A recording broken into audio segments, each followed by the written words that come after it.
اب یہ نوٹ کر لیجئے، ہدایت و ضلالت اس دنیا میں جو مختلف حالتیں انسان پر طاری ہوتی ہیں، یا نعمتوں کی بارش ہو رہی ہے، یا تنگی ہے، فقر ہے، احتیاج ہے، دنیاوی حیثیت ہے، وجاہت ہے، یا دنیا میں گمنامی ہے، کسنوی پرست کے بھیا کس تھی، کوئی آپ کا حال ہی نہیں پوچھ رہا کہ تم ہو کون، تمہارے منہ میں کتنے دانت ہیں، یا یہ کہ دنیا میں اقتدار کی کسی مسند پر انسان بیٹھا ہے، یا یہ کہ کوئی اس کے ہاتھ میں اختیار نہیں.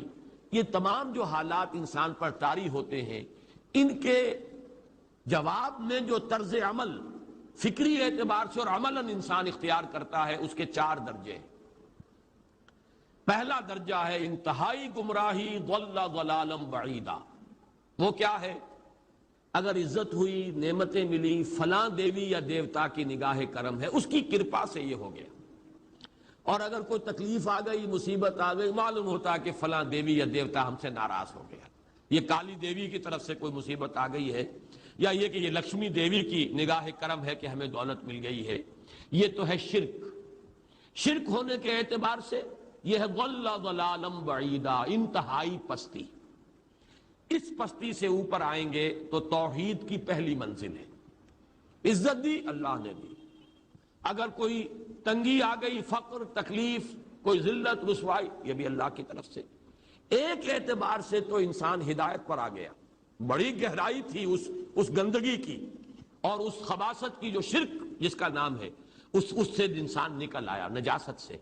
توحید تو ہے، لیکن ابھی اس میں اس کی گمراہی کا ایک ایلیمنٹ شامل ہے. اور یہ گمراہی سے جب تک آگے نہیں آئے گا، اوپر نہیں ابھرے گا، اس کا طرز عمل کیا ہوگا کہ ذرا کچھ مل گیا، عزت مل گئی، پھولے نہیں سما رہے، اب زمین پر قدم نہیں ٹک رہے، گردن اکڑ رہی، کہیں محرومی ہو گئی، کوئی تکلیف آ گئی، کوئی مشقت، فقر آ گیا، اب بجھ کر رہ گئے. ان دونوں کیفیات میں انسان کا پینڈولم جو ہے وہ ایکسٹریم کو جائے گا.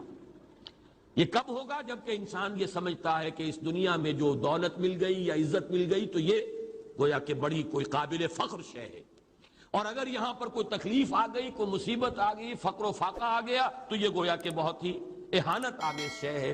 اگر یہ انسان سمجھے گا تو طرز عمل وہ نکلے گا نتیجے کے طور پر جو میں بیان کر چکا ہوں. یہ گمراہی ہے. اس گمراہی سے نکلیں گے تو آپ کس مقام پر آئے؟ دوسری منزل ہدایت کی کیا ہے؟ نہ یہ عزت ہے نہ یہ ذلت ہے، دونوں حیثیتیں برابر ہیں کہ یہ امتحان ہے. اسی لیے ان دونوں آیتوں میں ایک لفظ قدر مشترک ہے، اذا مبتلاہ فاما الانسان اذا مبتلاہ ربہ فاکرمہ ونعمہ. یہ بھی ایک ابتلا ہے، آزما رہا ہے اللہ. کبھی وہ دے کر آزماتا ہے، کبھی چھین کر آزماتا ہے، کبھی فقر و فاقہ سے آزماتا ہے، کبھی وہ کثرت دولت اور کثرت مال سے آزماتا ہے، کبھی وہ صحت دے کر آزماتا ہے کہ یہ قوت اور توانائی اور صحت جو میں نے دی ہے یہ اس میں کیا کرتا ہے، کبھی وہ مرض کے ذریعے سے آزماتا ہے کہ صبر کرتا ہے کہ نہیں کرتا.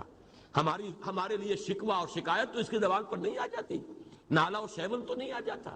تکلیف جھیلتا ہے کہ نہیں جھیلتا، اس میں تحمل ہے کہ نہیں ہے، تو صبر کرتا ہے یا شکر کرتا ہے. یہ دونوں کیفیات در حقیقت اس اعتبار سے مساوی ہے، یہ بھی امتحان، یہ بھی امتحان.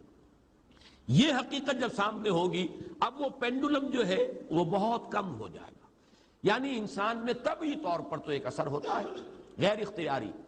کسی چیونٹی نے کاٹا آپ کے پاؤں پر، آپ اپنا پاؤں ہٹا لیں گے، اس میں کوئی ارادہ نہیں ہے، یہ ریفلیکس ایکشن ہے، غیر اختیاری فعل ہے. اس حد تک تو انسان ضرور متاثر ہوتا ہے، اس سے تو کوئی انسان جو ہے وہ بلندتر نہیں ہو سکتا. حضرت ابراہیم رضی اللہ تعالیٰ عنہ، حضور کے وہ نومولود فرزند، انتقال جب ہو رہا تھا آپ کی آنکھوں میں آنسو آ گئے. اب یہ ایک طبعی اثر ہے، ایک فعل ہے، انفعالی کیفیت ہے جو بالکل طبعی ہے، لیکن یہ نہیں کہ اس کی وجہ سے انسان کی زبان پر کوئی شکوہ آ جائے، کوئی شکایت آ جائے، یہ نہیں ہوگا. یہ ایمان کے منافی ہے. اسی طریقے سے اگر کوئی خوشی ہوئی ہے تو چہرے کے اوپر ایک نکھار آ جائے گا، تبسم آ جائے گا، اس سے زائد نہیں. اس حد تک تو یوں سمجھیے کہ انسان کا طبعی تقاضا ہے. اس سے زیادہ یہ پینڈولم اگر سوئنگ کر رہا ہے تو گویا کہ اس حقیقت سے انسان محجوب ہے کہ یہ بھی امتحان ہے، یہ بھی امتحان ہے، جو ہم سورہ حدید میں پڑھ چکے ہیں.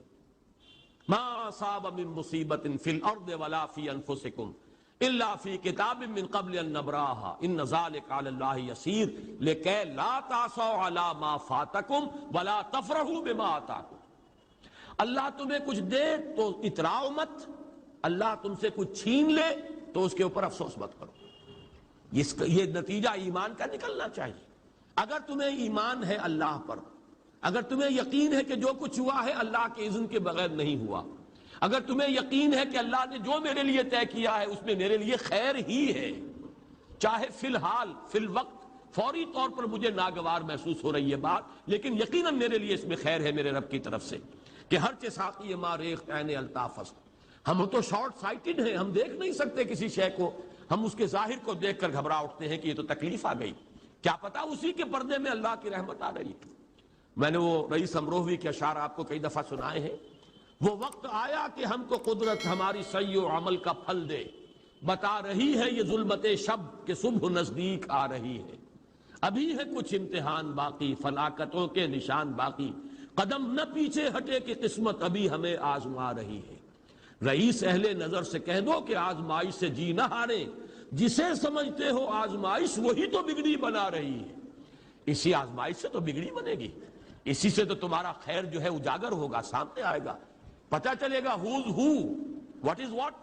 ابو بکر میں کتنا یقین اور ایمان تھا، جی کیسے معلوم ہوگا، کیسے معلوم ہوگا کہ بلال میں کتنا سہار، کتنا تحمل تھا، کتنا صبر تھا، اگر وہ مصیبت ان پر نہ آتی کہ جو امیہ ابن خلف کے ہاتھوں ان پر قیامت ٹوٹ رہی تھی۔ تو یہ ساری چیزیں جو ہے ما اصاب من مصیبت فی الارض ولا فی انفسکم الا فی کتاب من قبل ان نبرأ ان ذلک علی اللہ یسیر لکی لا تعصوا علی ما فاتکم ولا تفرحوا بما آتاکم واللہ لا یحب کل مختال فخور۔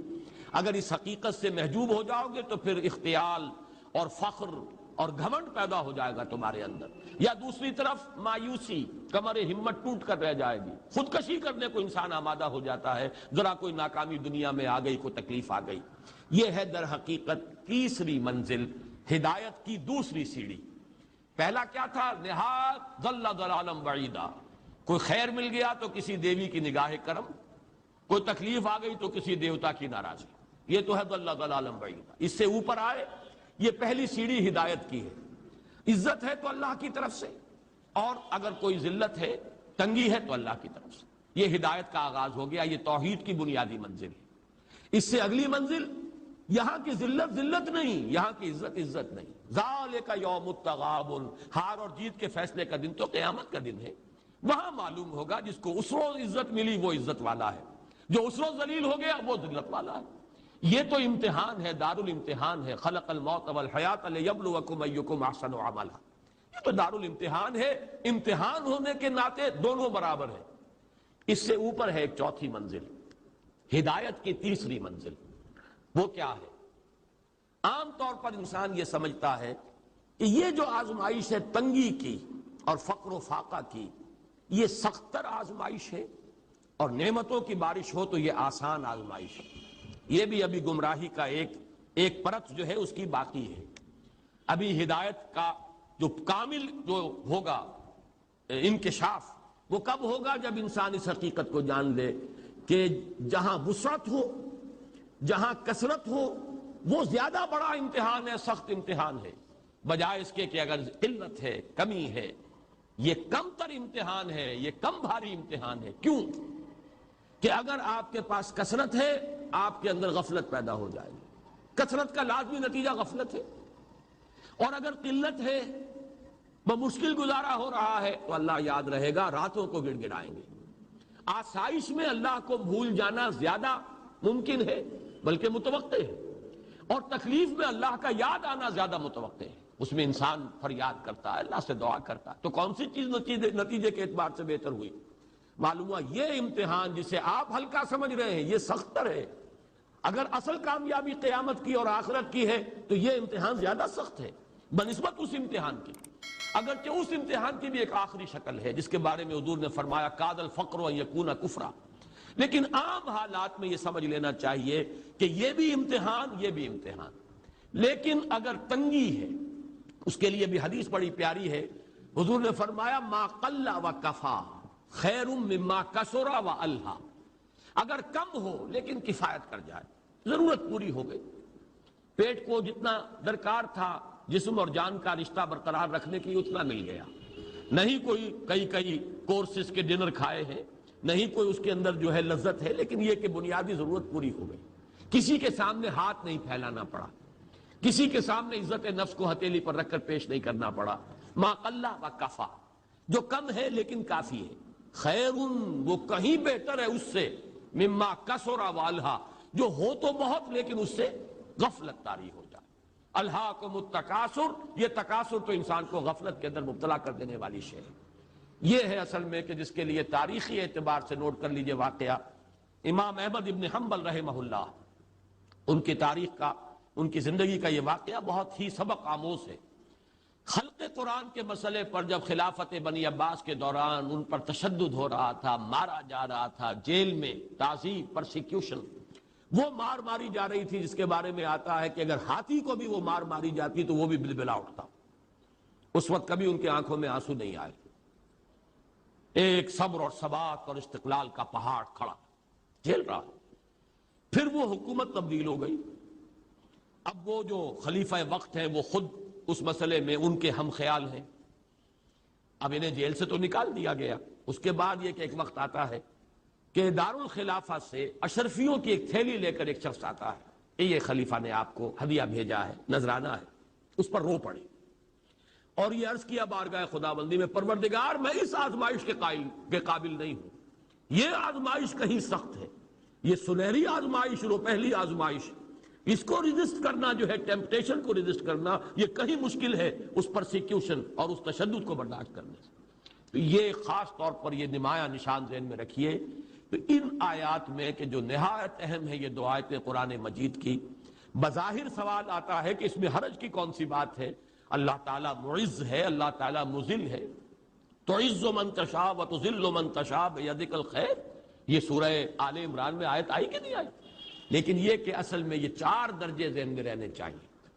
اگر آسانی ہو، عزت ہو، دولت ہو، فراوانی ہو تو کسی دیوی کی نگاہ کرم یا دیوتا کا کرم، تکلیف ہو، مصیبت ہو تو کسی دیوی یا دیوتا کا اظہار غضب، ناراضگی کا مظہر۔ اس سے اوپر آئے جو عزت دی ہے اللہ نے دی ہے، مجھے اللہ نے باعزت کر دیا دنیا میں، اور یہ ذلت اللہ نے مجھے ذلیل کر دیا، اس کے اعتبار سے یہ ہدایت ہے، توحید تو آ گئی، لیکن ابھی گمراہی کا ایک ایلیمنٹ شامل ہے۔ وہ گمراہی کیا ہے کہ نہ یہاں کی عزت ہے، نہ یہاں کی ذلت ہے۔ وہ جو بھی سردی گرمی اور نرمی سختی، ان تمام کو جو ہے وہ برابر رکھو کہ دونوں جو ہے یہ آزمائش کی کیفیتیں برابر ہیں۔ یہ ہو گئی گویا کہ اس سے ایک درجہ بلند۔ ابھی اگر ذہن میں آپ کے یہ ہے کہ یہ فراوانی اور دنیا میں نعمتوں کی بارش اگر ہو رہی ہو تو اس کو سمجھنا کہ یہ ہلکی آزمائش ہے، اور اگر فقر و فاقہ ہو، تنگی ہو، گمنامی ہو اور دنیا کے میں کوئی حیثیت اور اہمیت حاصل نہ ہو تو یہ گویا کہ زیادہ سخت امتحان ہے، تو ابھی گویا کہ گمراہی کا ایک ایلیمنٹ موجود ہے۔ حقیقت منکشف ہوگی جبکہ یہ بات واضح ہو جائے کہ یہ امتحان جو ہے نعمتوں والا امتحان یہ سخت تر ہے، اور فقر اور احتیاج والا امتحان یہ نسبتاً آسان ہے۔ اس میں اللہ کی طرف رجوع کی توقع زیادہ ہے، اس میں غفلت کا اندیشہ زیادہ۔